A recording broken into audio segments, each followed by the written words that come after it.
आपको मालूम है भागवत कथा परीक्षित को किसने सुनाई थी? वेद व्यास। बोलो सुखदेव जी महाराज की जय। सुखदेव जी ने भागवत गाई।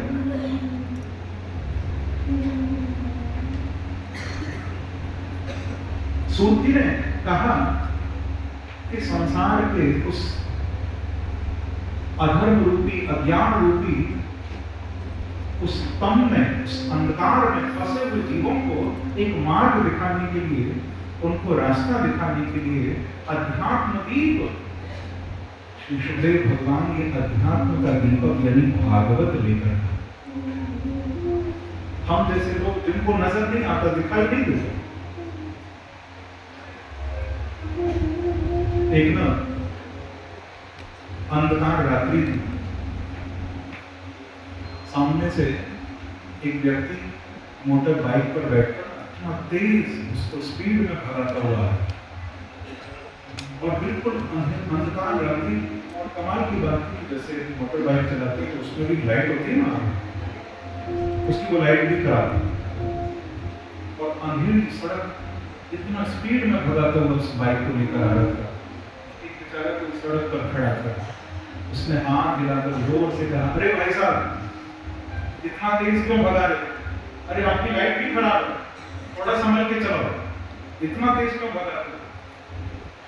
तो उसने कहा, तू सामने से हट जा, इसकी ब्रेक भी खराब है। ब्रेक से दोषी है। राधे राधे। तो हम लोगों का जीवन भी तो ऐसा ही है ना। एक तो नजर कुछ आ नहीं रहा, अज्ञान के अंधेरे में हमारे जी डूबे जा रहे हैं, अज्ञान के अंधेरे में खोए पड़े हैं और साथ में जीवन में संयम का ब्रेक भी नहीं। जीवन में संयम नियम भी हमारे छूटे पड़े हैं। एक बार कहो न, श्री राधे श्री राधे श्री राधे श्री राधे श्री राधे।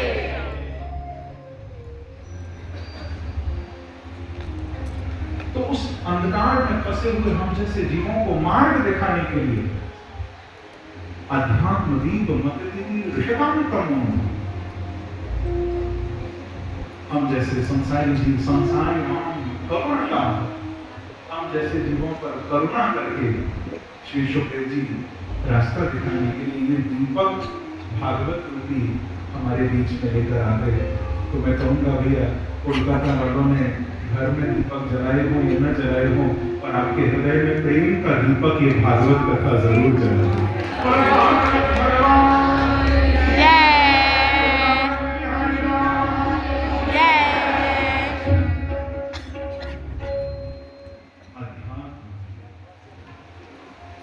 श्रीमद् भागवत अध्यात्म का।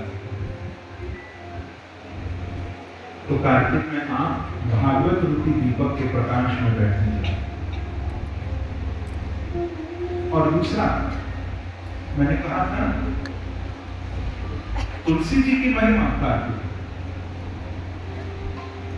लेकिन आपको मालूम होगा या नहीं पता तो मैं बताऊं, हमारी तुलसी महारानी का, तुलसी जी का एक दूसरा नाम है वृंदा। क्या? तो अब आपने तुलसी को मनाया हो न मनाया हो, वृंदा महारानी को मनाया हो न मनाया हो, और ये भागवत कथा आपको वृंदावन ले जाकर तुलसी अर्चन भी आपसे करवाएगी। जहाँ भागवत है वहीं तो वृंदावन है। बोलो वृंदावन महाराज की जय।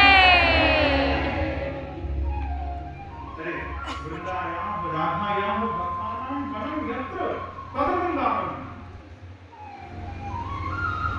वृंदा माने तुलसी भी, वृंदा माने मेरी किशोरी जी भी। जहां ठाकुर के दीवाने भक्त बैठ जाएं, उनका नाम गाने, वो स्थान ही तो वृंदावन। और तीसरा मैंने बताया इस कार्तिक मास में स्नान की महिमा।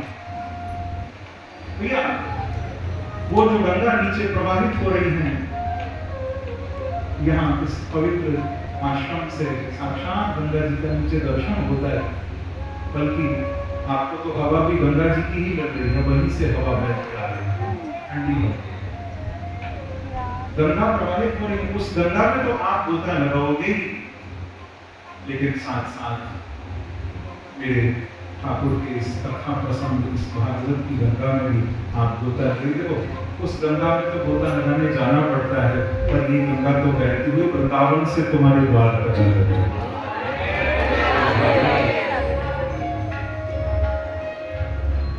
कल जब मैं वृंदावन से निकला, भागवत जी को साथ लेकर जब मैं वृंदावन से चला, कल शाम को वृंदावन से दिल्ली और फिर वहाँ से फ्लाइट लेकर मैं कल रात्रि कोलकाता पहुँचा। तो जब वृंदावन से निकला तो मालूम है मुझे बांके बिहारी ये बात कल बोले। बिहारी जी ने कहा कि कोलकाता वालों को कह देना मैं साक्षात आ रहा हूँ। राधे राधे की जय।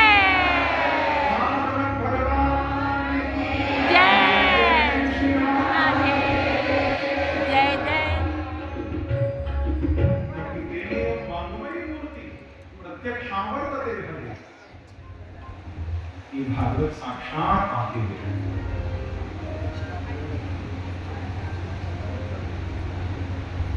और तीसरा स्नान के बाद फिर चौथा है भजन। वो तो हम करेंगे, कथा भी सुनेंगे, ठाकुर का भजन भी साथ साथ करेंगे। तो मुझे तो ऐसा लग रहा है आज पहला दिन है, मुझे ऐसी अनुभूति हो रही है कि यहाँ औरों का तो मैं नहीं जानता, पर इस दक्षिणेश्वर में पूज्य काटिया बाबा जी के इस पवित्र स्थान पर आप अगर भागवत कथा श्रवण करेंगे, मुझे विश्वास है आपको भागवत के साथ साथ कार्तिक मास का भी पूर्ण फल यहाँ प्राप्त होगा। इस भागवत कथा से हमारी दीप दान की भी हमारी जो कमी भी रह गई होगी वो भी पूर्ण। तुलसी माँ भी प्रसन्न होगी, स्नान का फल, क्योंकि ये तो ज्ञान गंगा है, भक्ति गंगा है, इसमें गोता नहीं। और साथ साथ हरि नाम का भी आश्रम भजन पूर्ण फल। वैसे भी श्रीमद् भागवत तो कल्पतरु है, मालूम भागवत कल्पतरु है। श्रीमद् भागवत जी के चरणों में बैठकर जैसी आपकी मनोकामना होगी, जैसे आपके अंदर भाव उठेंगे, भागवत जी आपकी हर मनोकामना को पूर्ण कल्पवृक्ष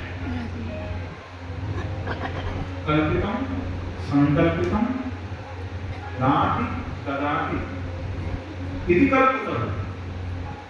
जो मन में संकल्प उठे वो झोली में वस्तु आ जाए, उसको कहते हैं कल्पतरु।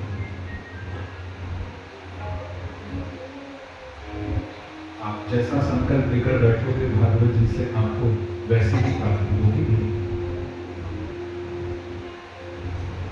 आपको एक सच्ची बात बताऊं, एक माता जी मुझे मिली, तो उन्होंने कहा कि महाराज जी आपने कहा था भागवत कथा में जो संकल्प हो तो वो इच्छा पूरी हो जाती है। मैंने कहा माता जी लिखा तो ऐसा ही है, तो बोले बिल्कुल सही लिखा,